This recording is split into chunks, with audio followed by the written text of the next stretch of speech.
કેટલાક યુવાનો પોતાને કોઈ એક ચોક્કસ પ્રકારની પદ્ધતિ કે વિચારથી સફળ થયા હોય તો માત્ર ને માત્ર એ વિચારને જ આગળ લઈ જઈ અને આગળની સફળતા મેળવવાનો પ્રયત્ન કરે છે.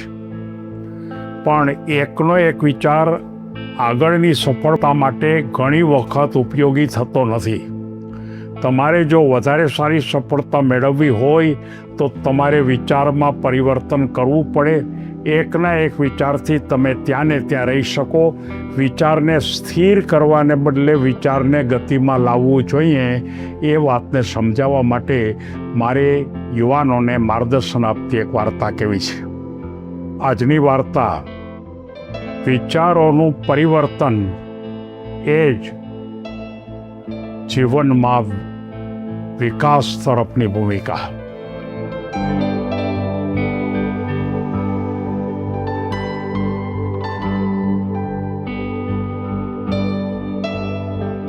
આકાશ નામનો યુવાન કોલેજમાં ભણતો હતો.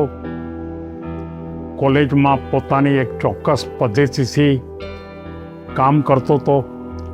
કેવી રીતે વાંચવું, કેવી રીતે યાદ રાખવું, કેવી રીતે કામ કરવું, અને એ બધી ભૂમિકાના અનુસંધાનમાં એના મનમાં એક ચોક્કસ પ્રકારના વિચારની ઘરેડ બંધાઈ ગઈ કે આ જ પ્રકારે કામ થાય, આ જ ભૂમિકા ઉપર આપણે આગળ વધી શકાય, આ જ પ્રકારે કામ કરતા રહીએ તો આપણને વાંધો પણ ન આવે. અને એ અનુસંધાને એના માર્ક પણ સારા આવતા અને એ ખરેખર અભ્યાસમાં સફળ પણ થયો.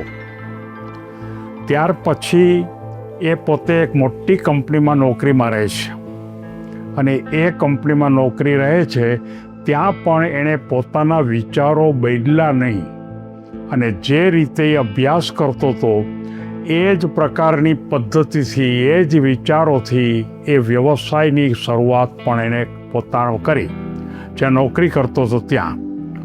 પણ વારંવાર એક બહુ જાજુ સારું પરિણામ લાવી શકે નહીં. એની સાથે નોકરી કરતા યુવાનો હતા એ બહુ સારા પરિણામ લાવી શકે, પણ આ આકાશ છે એ ખરેખર સારા પરિણામ લાવી શકે નહીં. એ એના મેનેજિંગ ડિરેક્ટરને મળે છે અને એમ કહે છે કે હું ખૂબ કામ કરું છું પણ મને બીજા જેટલું સારું પરિણામ હું આપી શકતો નથી. ત્યારે મેનેજિંગ ડિરેક્ટર એમ કહે છે કે ભાઈ, મારે તને એ જ કહેવાનું હતું કે તું તારા જૂના વિચારોને પકડી રાખશ અને જૂની પદ્ધતિ ઉપર જ તું કામ કરશ. અને જો જૂની પદ્ધતિ ઉપર જ જો તું કામ કરતો રહીશ તો તું આગળ તારો વિકાસ કરી નહીં શક. તારે વિચારોનું પરિવર્તન કરવું પડે. તો અત્યાર સુધી કદાચ એ વિચારોથી સફળ થયો અને ઘણીવાર એવું બનતું હોય છે કે માણસો અમુક વિચાર સુધી સફળ થાય પણ પછી એને વિચાર બદલવા જ પડે. પહેલાં આકાશના મનમાં તેમ થયું કે વાત તો સાચી છે, હું મારી કોઈ કામ કરવાની પદ્ધતિમાં ફેરફાર કરતો નથી અને એ ફેરફાર ન કરવાને કારણે ખરેખર હું સફળ થતો નથી. જ્યારે મારી સાથે કામ કરતા અન્ય યુવાનો એ પોતાના સતત વિચારોમાં ફેરફાર કરે છે, કામ કરવાની પદ્ધતિ પણ બદલાવે છે અને એ અનુસંધાને એ લોકો સફળ થાય છે. એટલે કે આકાશના મનમાં આ વાત ઉતરી ગઈ.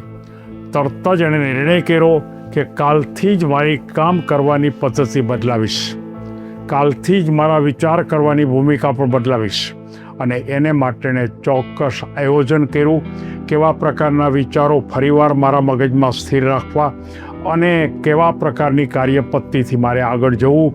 અને એ પદ્ધતિ ઉપર એણે ખૂબ મનન કર્યું અને મનન કર્યા પછી એણે કામની શરૂઆત કરી અને એ શરૂઆત કરવાને કારણે એના જીવનમાં, એટલે કે ખરેખર જ્યાં નોકરી કરતો હતો ત્યાં ખૂબ સારા પરિણામો આપતો થયો. એને પ્રમોશન પણ મળ્યું અને ત્યાર પછી હંમેશા અમુક સમય પછી ફરીવાર વિચારમાં પરિવર્તન કરે અને આ વિચારનું પરિવર્તન એક જીવનની અંદર એક ચોક્કસ પ્રકારની દિશા બતાવે છે. અને આ વાત હરેક વ્યક્તિએ આગળ વધવાની જરૂરિયાત છે. આ વાત માત્ર ને માત્ર બિઝનેસની અંદર વાત નથી, તમે કોઈ નોકરી કરતા હોય ત્યાંની વાત નથી. કોઈ પણ ક્ષેત્રની અંદર તમે કદાચ કોઈ અમુક લેવલ સુધી સફળ થયા પછી એ જ વિચારથી તમે જો કામ કરતા રહેશો તો તમે આગળ વધારે સફળ નહીં થાઓ. તમારે વિચારમાં પરિવર્તન કરવું જ પડે, અને એ વાતને આ વાર્તા સમજાવે છે. આ વાત કદાચ એવું પણ બની શકે કે કદાચ તમારે અભ્યાસ કરતા હો, વ્યવસાય કરતા હો, કદાચ સારા સ્પોર્ટ્સમેન હો, કે કદાચ તમે કોઈ સારા કલાકાર હોય કે અન્ય પ્રકારના ક્ષેત્રમાં હો. તમારા જીવનની અંદર હંમેશા પરિવર્તન માગે છે. ઘરની અંદર પણ તમારી રહેણી કહેણી જો એકની એક પ્રકારની હશે તો સમય જતાં તમને ગમશે નહીં, તમારો વિકાસ નહીં થાય. તમારે રહેણી કહેણી પણ બદલવી પડશે, તમારી વાતચીત પણ બદલવી પડશે, તમારા વિચારો પણ બદલવા પડશે, તમારી કામ કરવાની પદ્ધતિ પણ બદલવી પડશે.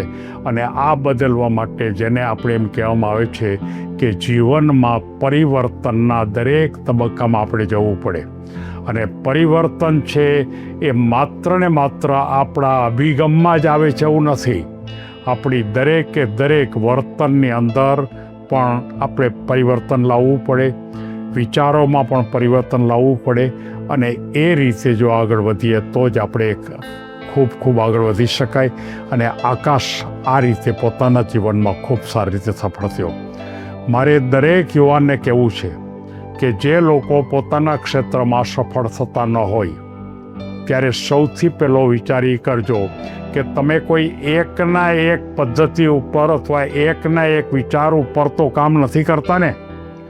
જો એ રીતે કામ કરતા હો તો તમે પરિવર્તન શરૂ કરો અને જીવનની અંદર એક નવા પ્રકારના રસ્તા ઉપર જશો તો તમે ખૂબ આગળ નીકળી જશો.